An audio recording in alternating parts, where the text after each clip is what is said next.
Ficamos pensando numa abordagem contingencial do gerenciamento de projetos. Bom, o que nós colocamos é assim. Primeiro, de um lado, os roadmaps, os guias de conhecimento e gerenciamento de projetos, e de outro lado, o sucesso em projeto. Quer dizer, se eu sigo uma boa gestão, isso aqui está implicando no sucesso de projeto. Mas, como as variáveis que apoiam isso, nós colocamos então a tipologia de projetos. Dentro das organizações a gente percebe que existe um passo inicial olhando a categorização dos projetos, né? Por exemplo, eu estou trabalhando com qual projeto? Primeiro, projeto que tem... se você olha a Petrobras, por exemplo, um projeto pequeno da Petrobras é até 10 milhões de dólares. Você está trabalhando com um projeto pequeno. Você fala numa empresa de tecnologia de informação, talvez um projeto grande seja um projeto de 1 milhão de dólares. Então, essa categorização nos começou a pensar, poxa, para gerenciar um projeto pequeno eu preciso ter uma força gerencial.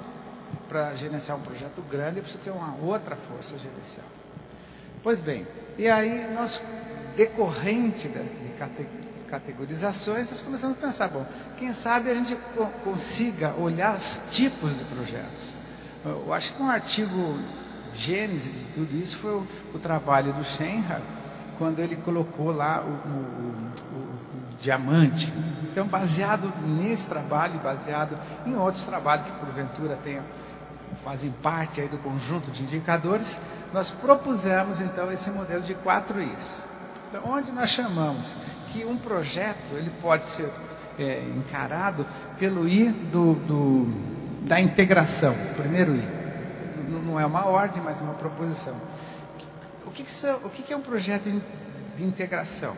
Projeto de integração é aquele que exige multidisciplinaridades. Que eu conheça, por exemplo, várias áreas da engenharia para poder trabalhar. A gente olha como exemplo nas grandes construtoras, algumas delas a gente conhece, que tem a figura do gerente de integração. Você fala gerente de contratos, outros chamam de gerente de projetos. Em algumas dessas empresas há uma denominação chamada gerente de integração. É aquele que vai olhar de um lado o gerador que está chegando de uma fabricante, vai olhar do outro lado a construção civil que foi feita. Os dois foram bem feitos, mas uma coisa pode ser que não cole com a outra. Então ela vai se preocupar, esse gerente vai se preocupar nessa interface, digamos assim. Então esses são típicos de projetos que precisam de integração, são projetos de uma hidrelétrica, por exemplo, a construção civil tem muito disso, né? Numa simples casa você vê lá misturado a engenharia civil, a engenharia elétrica, a engenharia hidráulica, todas convivendo dentro de um mesmo projeto. Depois a gente pensou, bom, um outro tipo de projeto, que talvez não seja tão integrado, mas exija cuidado, é o projeto da inovação. A inovação, a característica fundamental dele é a incerteza, é a dificuldade tecnológica. Então, todos os projetos de pesquisa e desenvolvimento, só desenvolvimento, projetos que têm um componente que não é muito bem explorado, que não se conhece muito bem, que tem um desconhecimento parcial, a gente colocou lá como projetos de inovação. Depois, o outro, o impacto, né? O I de impacto, onde nós estamos falando a palavra-chave seria sustentabilidade. Ou seja, algo que vai interferir, seja no ser humano que está em volta, seja no ambiente que está em volta, e seja nos fatores econômicos que estão em volta. Então, são projetos que eu preciso tomar cuidado com esses vários elementos presentes na sustentabilidade. E o último I, colocamos o projeto que chamamos de imediato, que é o que o Schenker chamou de ritmo. É a pressão por atingir prazos. E aqui os típicos projetos do imediato, a gente pode categorizá-los como os projetos de eventos esportivos. Né? O Copa 2014 tem que sair no mês de junho de 2014, tem que estar abrindo espetáculo lá, não tem outro jeito, né? Não dá para ser. Bom, então, o que a Marli já tinha colocado na palestra é assim, eu não posso ter a mesma rigidez, a mesma administração para um projeto que é de imediato, para um projeto que é de inovação, por exemplo. Então, para a inovação, eu vou ter um conjunto de indicadores que eu vou precisar seguir. Talvez o prazo não seja tão relevante. Talvez o custo não seja tão rigoroso, não precisa ter tanta burocracia. No entanto, para um projeto de imediato, a gente sabe que o cara controla muito bem o prazo e o custo não. Os exemplos que a gente tem no Brasil e fora do Brasil fica muito claro isso aí. Olimpíadas 2004, por exemplo, é muito claro que ele seguiu o imediato e abandonou uma série de outros fatores. Bom, esse então é o conceito, né? Aí nós falamos, para fazer a gestão, a gente tem esse modelo de valor que nós chamamos de simples. Bom, o valor simples é que nestes elementos aqui aparece muito pouco a necessidade de gestão. No segundo modelo de único, a gente classificou aquele que tem apenas uma dimensão intensa, ou seja, imagina um projeto de impacto ambiental, não tem muita necessidade de prazo, não tem muita incerteza e pouca integração. Então, ele é um projeto de impacto e o que eu preciso administrar, dar foco só aqui, não preciso me preocupar com os outros indicadores. Aí, o modelo de dupla dimensão, de tripla dimensão e das 4 dimensões. Então, para a gente poder exemplificar um pouquinho isso, tentar olhar os indicadores que permeiam esses projetos, nós preparamos alguns exemplos, eu preparei alguns exemplos olhando a tripla dimensão e 4 dimensões.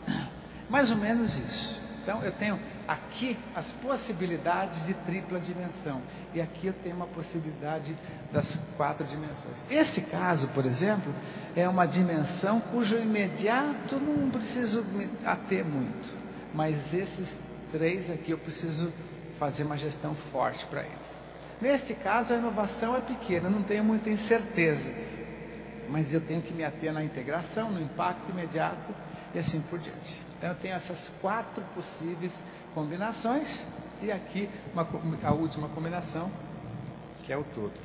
Para exemplificar isso, eu trouxe 3 casos. Né? E aqui eu queria fazer uma observação importante. Né? O primeiro caso é um caso que veio de uma usina hidrelétrica que nós colocamos no nosso primeiro livro de casos. Marli e eu, nós fizemos, a gente já está fazendo isso aí quase que habitualmente, quase que um processo, os livros de casos brasileiros em gerenciamento de projetos. Sempre que a gente ia dar aula, vamos usar um exemplo. Ok, tá bom, um exemplo do projeto do Canal da Mancha. Vamos usar um exemplo, a gente vai dar um exemplo do projeto de lançamento da NASA. Fazer um projeto de computador da IBM. Então, a gente sempre usava casos que a gente nem conhecia direito o modelo, né? Então a gente resolveu, falou, bom, nós conhecemos bastante gente na área de projetos, bastante empresas, então a gente fez o caso 1, que eu vou mostrar um pouquinho aqui, é o caso da usina de Machadinho, feito por um consórcio liderado pelo Camaro Correia com investimentos do Bradesco. Esse está no primeiro livro, a gente já tem o segundo, de práticas de gerenciamento de projetos. Depois eu vou falar um pouquinho do metrô de São Paulo, uma empresa que eu dou consultoria, tenho um trabalho com eles lá, e tem um caso bastante interessante do monotrilho. E por último, é um caso que eu estava decidindo para ver se trazia o caso do Itaquerão ou do Morumbi, mas como o resultado do jogo ontem foi muito desfavorável, eu vou ficar com o Morumbi, tá bom? Então, quando você olha o caso Machadinho, então, nós colocamos assim, olha, Machadinho é uma usina hidrelétrica em que exige uma integração da engenharia muito forte, um pouco de inovação. Mas o Brasil, por exemplo, essas empresas que trabalham com inovação, com construção civil, eles tiram de letra a questão da inovação. Não tem coisas muito diferentes de uma usina para outra. Se constrói uma usina, tem a técnica de construir, constrói outra usina. Então a inovação talvez não seja não há necessidade para fazer uma usina desse tipo não há necessidade de você ter um grupo de pesquisa tentando buscar a fronteira da engenharia. Isso já vai sendo feito pelas empresas, isso vai sendo adquirido ao longo antes do projeto até mesmo. No entanto, ela tem um impacto fundamental e ela tem um imediato essencial. Então, esse tipo de projeto, né, existe uma série de dados aqui, isso está no livro também, né, de como esse consórcio foi gerado, mas eu queria chamar a atenção pelo menos desses dois aspectos aqui, né, do imediato e do impacto. A integração parece mais óbvia, porque aqui a gente consegue enxergar as várias engenharias. No entanto, no impacto, e no impacto ainda também, né, mas no imediato acho que menos. O impacto seria o quê? O impacto ambiental, mas não só ambiental. A mudança que vai fazer naquele visual, né, é muito importante. No caso de Machadinho, o diretor de projetos, ele nos disse, olha, neste caso eu precisei envolver a comunidade. Foi o primeiro projeto da empresa, desse consórcio, que tinha no canteiro de obras mulheres. Tinha muita mulher trabalhando. E depois que a usina terminou, muitas delas e muitos deles, dos trabalhadores, fizeram parte da operação da usina, da empresa que está operando a usina. E outros tinham condições por treinamento dentro do projeto para poder abrir seus próprios negócios. Então, a questão da responsabilidade social com o entorno, com as pessoas que moravam ali, com a comunidade, né? E em termos de impacto ainda, as questões ambientais. Todas as questões ambientais têm que seguir regras naturalmente fortes. No imediato, o que ocorreu? Típico dos contratos desse tipo, né? Onde, se eu entrego no prazo, eu cumpri a minha obrigação. Se eu entrego depois do prazo, eu levo multa. Então, e nesse caso, eles conseguiram antecipar em torno de 30 dias e aí eles conseguiram fazer uma negociação para eles terem percentual na energia vendida. Então, para os gerentes de projeto, o imediato foi fundamental para que eles pudessem ter receitas, né? Sem um tratamento forte no imediato, eles não conseguiam ter a receita. Então, esse é um tipo, né, um caso, né, aqui eu tenho mais dados que eu vou deixar na apostila no site, né, que vai ficar no site, né, tem alguns casos de gestão importante aqui, foi a gestão de risco, gestão dos interessados, né, outras gestões, teve questões de falhas geológicas, riscos hidrológicos, tal, que depois no meio do texto vocês teriam mais condições disso, né. Bom, o segundo caso é o caso que eu coloquei então do metrô de São Paulo, né, que é o metrô que vai passar ali em cima da Água Espraiada. Então, ali na Avenida Roberto Marinho vai ter um metrô que vai cruzar, vai encontrar com o metrô que passa na Santo Amaro e ele vai sair de Congonhas. Agora, esse metrô é de superfície. Então, a questão da inovação aqui é importante porque o metrô brasileiro nunca foi feito em superfície, sempre foi feito debaixo da terra. Tem uma parte em superfície, mas é de outra tecnologia. Tem uma integração forte, né? No entanto, este imediato aqui, embora tenha-se que ter uma contrapartida com o governo, uma série de coisas, ele não é tão intenso assim.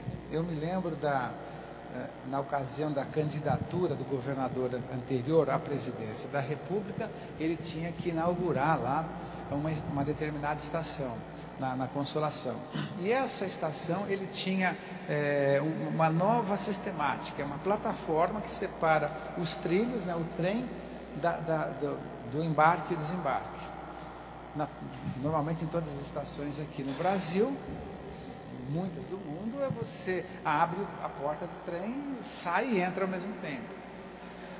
Lá, para agora maior segurança, a tendência é que você tenha uma plataforma de vidro com as portas de vidro, onde abre a porta do trem e abre a porta da plataforma de forma integrada. Então, esta questão da integração, né, essa integração da engenharia, fez com que esse imediato não pudesse ter sido tivesse que ter sido postergado. Não adiantou o governador querer que, para inaugurar em determinado momento, que ele ia sair para ser candidato, E o metrô falou, olha, nós não conseguimos resolver um problema de qualidade, então a gente não pode inaugurar. Então a questão do imediato não foi forte, a questão da integração foi muito forte. E nesse caso era o problema de um software interno do trem, que era feito por uma empresa, e o software da plataforma era feito por outra empresa. Quem é de tecnologia de informação está imaginando o que aconteceu, né?